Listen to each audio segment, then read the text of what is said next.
para preguntarle también sobre la nueva ley de alquileres. Estamos en comunicación telefónica con Julia Estrada, que muy amablemente nos atiende. Ella es es doctora en Desarrollo Económico, perdón, y directora del Grupo Provincia. Hola Julia, ¿cómo andás tanto tiempo? Maximiliano Lequi te saluda. ¿Cómo te va? ¿Cómo estás? Gracias, ¿Todo bien? gracias por atendernos, Julia. ¿Cómo va ese nuevo trabajo? Bien, la verdad es que es un desafío de gestión en un contexto de pandemia. Sí, Podemos decir que es bastante desafiante, sí, pero me parece, bueno, un paso importante en el marco de lo que yo venía haciendo, que tiene que ver con la economía en medios masivos. Parece importante poner en práctica mucho de lo que decía, mucho de lo que planteaba que había que hacer, porque además el conocimiento del Estado es fundamental incluso para poder comunicar. Y qué Con lo suerte que cual, estás en el Grupo Provincia y no estás en el Nación, sino ahora estarías en el medio del escándalo de la expropiación, o algunos dicen sí. de querer hacerlo, ¿no? Sí, bueno, también hubo préstamos importantes del Vapro, del Municipal. ¿Hubo Digo, préstamos el a Nación, Vicentín?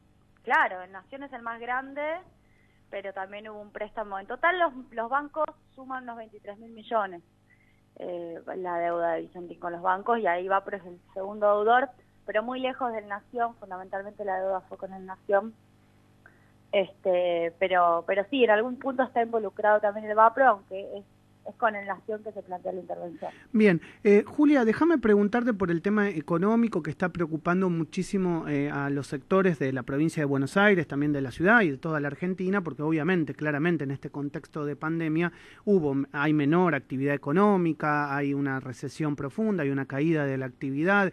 ¿Cuáles son los proyectos que están llevando adelante desde el Vapro para contener el sector productivo de la provincia de Buenos Aires?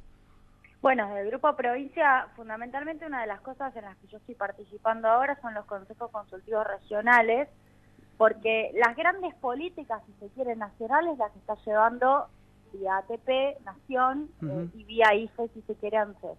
Luego hay un trabajo muy artesanal de orfebre, de ir hablando con regiones, con intendentes, con cada uno de los sectores productivos, y detectar cuáles son esas necesidades que en muchos casos son crediticias, pero a veces son necesidades asociadas a seguros, asociadas a necesidades tecnológicas para poder, por ejemplo, viabilizar compras online en los propios municipios. Ahí estaba la iniciativa Comercios Abiertos, de hecho, que lanzamos desde Provincia Net, en el Grupo Provincia. ¿Para qué?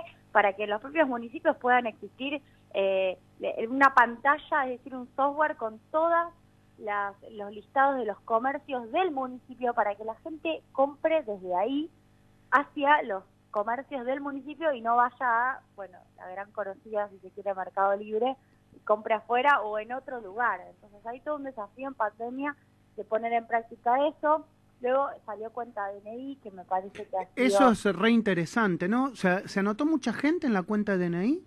Sí, Qué bueno. estoy hablando, si no me equivoco, los últimos números, 500.000. Estábamos hablando de nuevos inscriptos, que lo que tiene como novedad es que te abre una cuenta bancaria, no es sencillamente, porque luego, como cuenta DNI pudo ser utilizada precisamente por la velocidad que desde el Vapro le dimos para cobrar IFE, entre otras cosas, pareció en algunas noticias como que era un medio de pago. No es solo un medio de pago, es además una cuenta bancaria. Es decir, para mucha gente que no está bancarizada, quizás fue la primera vez, luego haremos profundizaciones de este trabajo, que accedió a una cuenta bancaria, lo hizo desde su casa, online, con la aplicación, la app, se la cargó el teléfono, y bueno, una alianza muy fuerte con el RENAPER, que pudo habilitar que se detectara la identidad de la persona, se corroborara esa identidad de una manera veloz. Luego esa aplicación se puede seguir expandiendo con el código QR, Sí. un poco la idea. Sí, no, esa fue la verdad que una excelente idea, y además también hay otra realidad que también se está dando, la incursión en el mercado de la nueva banca online, ¿no? Que hay algunos bancos que no son los tradicionales, que están metiendo esta aplicación o a estas aplicaciones muy de a poco, y que la banca pública compita con esto es muy interesante, ¿no? Sí, me parece además necesario que sea también la banca pública la que dé un paso en este sentido, porque claramente es lo que viene, este mundo de la bancarización digital, en donde la presencialidad cada vez es menor, y también este desarrollo que no es para nada fácil de autenticación de identidades de una manera digital, en donde no necesariamente se tengan que ver la cara, se tengan que chequear las firmas, sino que de alguna manera se pueda chequear igual, por ejemplo, con el DNI, que el RENAPER ya sabe, por ejemplo, si efectivamente cuando vos le sacas foto es ese, luego tener el reconocimiento facial, que tiene un nivel de precisión elevadísimo. Bueno, todo eso es importante que lo desarrolle el Estado. Además, el Estado tiene las principales bases de información de todos nosotros. Es una picardía del sector privado, bueno, se apropia de ese mercado. De cualquier manera, la competencia existe. Julia, ¿cuál es el mundo de la Argentina post pandemia? ¿Cómo ves? Algunos datos indican que muchos comercios en la ciudad de Buenos Aires han decidido cerrar persianas, que ha habido pérdida del empleo, no solo en el sector formal, sino me imagino que ese número debe ser estimativo igual o parecido o hasta mayor en el sector informal. ¿Vos crees que va a haber una reactivación rápida cuando todo esto se termine? Tampoco tenemos fecha, porque algunos dicen septiembre, otros dicen octubre, otros dicen marzo del año que viene. ¿Qué va a pasar con la contención de los lugares que se han ido cerrando a lo largo de estos meses?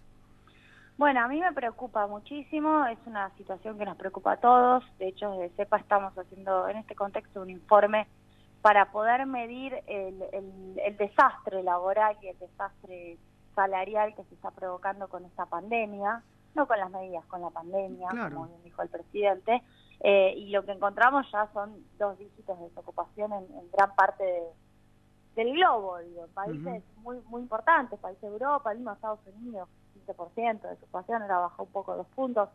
A mí me preocupa muchísimo porque la extensión de estas medidas depende de hallar o no hallar una vacuna, es decir, una prevención definitiva de la enfermedad en algún punto. Digo, uno puede lograr obviamente reducir el impacto de este tema, pero el nivel de velocidad del contagio te impide abrir toda la economía, es la realidad, y lo estamos viendo incluso con los rebrotes en otros países, o bueno, toda América Latina está atravesando una misma situación crítica. Yo siempre digo, la comparación es con América Latina, todo muy bien con Europa, incluso con Estados Unidos, pero nuestros hermanos en términos de conformación de las sociedades son los países latinoamericanos. Y lo que está pasando en Brasil, lo que está pasando en Chile, o sea, en Perú, claramente, tal vez no Paraguay y Uruguay, pero son países más chicos que por ahí es más fácil contener. No sé, digo yo, comparar Uruguay es como comparar la provincia de Santa Fe o compararla con la provincia de Córdoba, ¿no?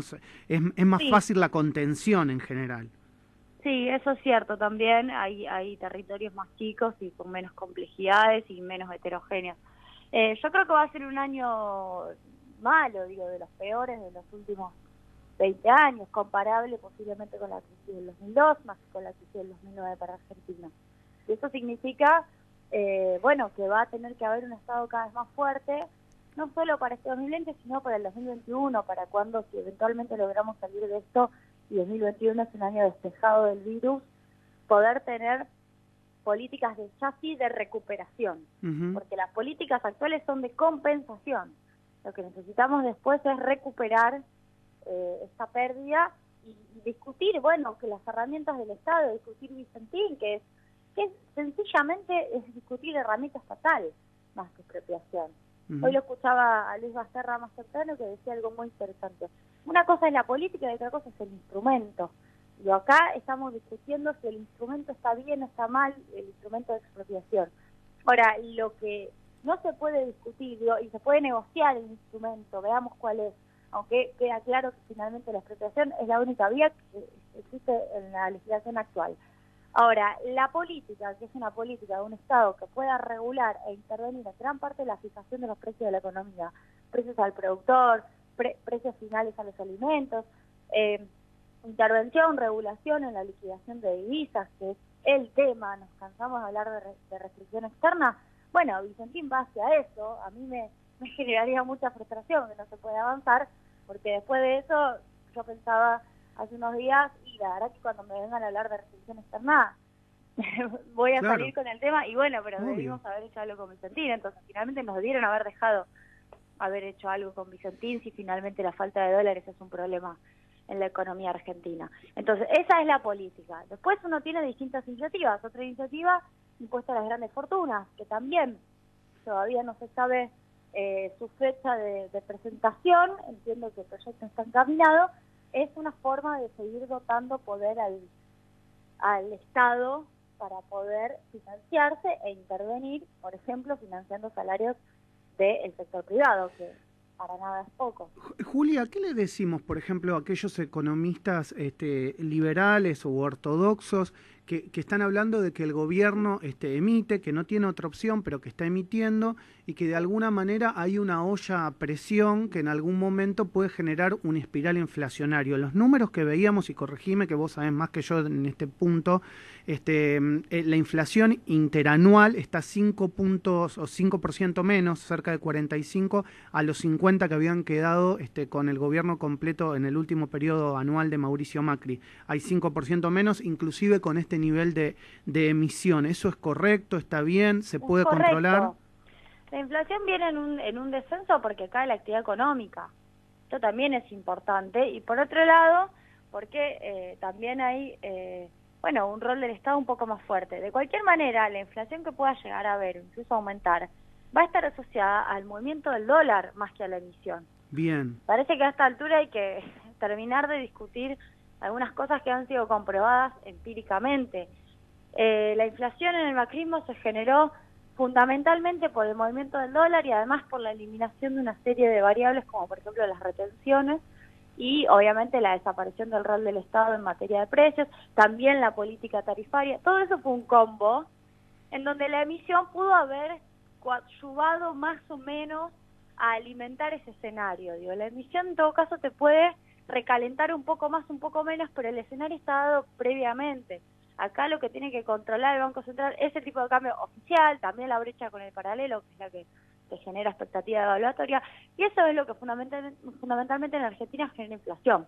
Y que esta semana se pudo, estos últimos 10, 15 días se pudo controlar, ¿no? Porque tenemos un dólar paralelo mucho más controlado que hace algunos días, ¿no?